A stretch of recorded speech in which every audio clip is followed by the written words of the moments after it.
Hi, I'm Joe Feeks, editor of Poultry Health Today, and with me is Ashley Peterson. She is Vice President of Science and Technology for the National Chicken Council. Thanks so much for being here. Absolutely. Thanks for inviting me. Now, salmonella and other foodborne pathogens always seem to be in the news.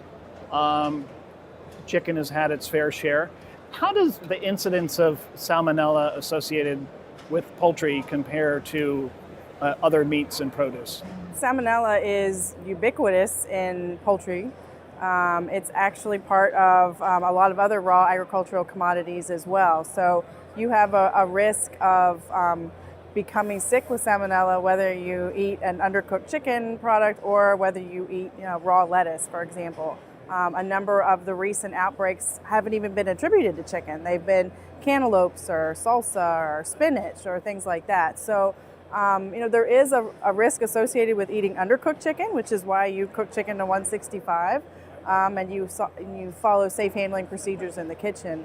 But the industry is doing a lot, working collaboratively and also working with our federal government to reduce the incidence of salmonella on chicken. But the incidence of people getting sick from salmonella has remained relatively constant for the last 5 years or so.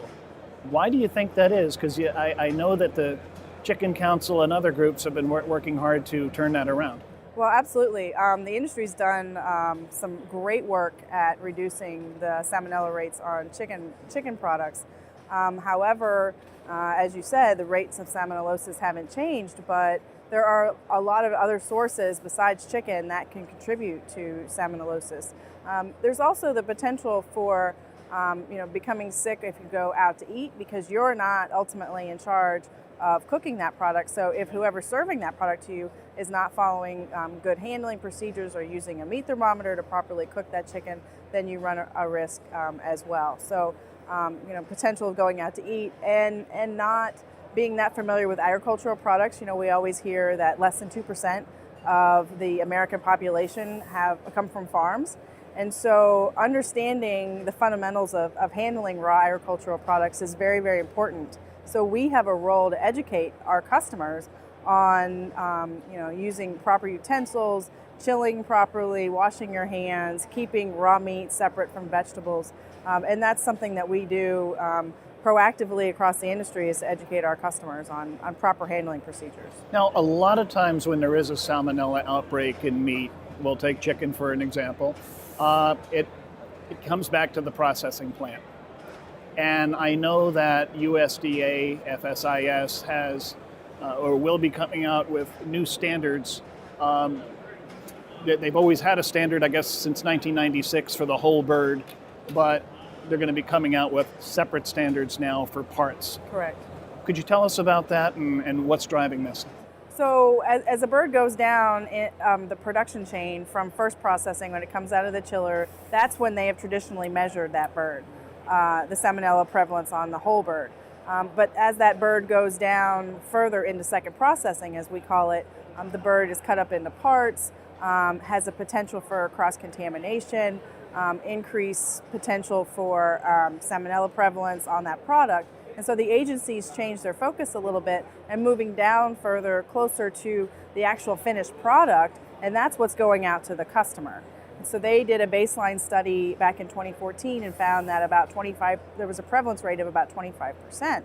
And so the agency said, well, we need to do something about this, and the industry has also taken heed and said, yes, we need to do something about this and work at reducing that prevalence on the parts that are going out the back door. So you said that the agency is coming up with some new performance standards, and that's correct. They've proposed 15.4% for salmonella and 7.7% for Campylobacter. We expect that any day now, actually, to be finalized. And we've talked about salmonella. Let's talk about Campylobacter. Can you, if you're trying to treat for salmonella or disinfect for salmonella, do those same chemicals, are they as efficacious against Campylobacter, or do you have to use different types of products? Not necessarily. We use a multi-hurdle approach in processing, which means we use different organic rinses, different acids, in order to try to reduce the prevalence of both Salmonella and Campylobacter. But because there's such different bacteria, they react different depending on the antimicrobial that you choose to use. And so a lot of times a processor may use different concentrations or different types of antimicrobials to try to get both bugs at different steps in that process.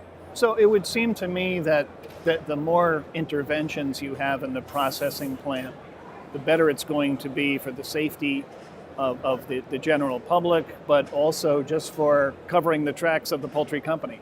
Potentially. There are a lot of things that we do, not just using interventions, but making sure our equipment is lined up properly with bird size. We've talked a lot about sanitary dressing within the industry to make sure that your equipment is properly eviscerating birds and not causing any digestive material to get on the bird. So that's more of a mechanical action as opposed to using an antimicrobial. But antimicrobials are definitely critical, as well as temperature control.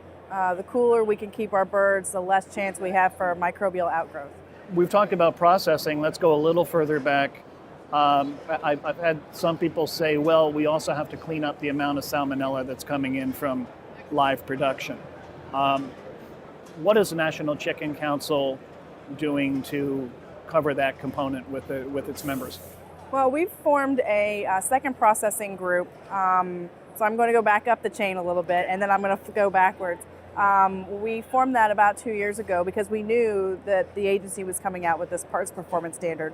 So we've been meeting collectively, sharing ideas, trying new interventions, new technologies in order to reduce Salmonella prevalence. And as we've done some of this work together, we've realized that we need to go further up in the production chain and not just focus on second processing, though our end goal is to meet and beat that performance standard that the agency is going to be setting. The one issue that we have in live production is that we don't have a validated intervention that we can use and get consistent results. We have birds that are raised in different geographies, different climates, and in different genetics, different litter, different housing systems. I mean, all those factors can change the potential of a bird having different loads of Salmonella within their digestive tract. But there are things that we can do, such as litter treatment, water acidification, pest control, vaccination. But those, again, they don't work for everybody, and they do work for some people. So we're still trialing new technologies, new ideas, and we're always looking for new solutions. If we could genetically make a bird that is resistant to Salmonella, that would be fantastic, but I don't know if that's in the pipeline or not. We've been talking to Ashley Peterson. She's the VP of Science and Technology at the National Chicken Council. Thank you so much, Ashley. Thank you.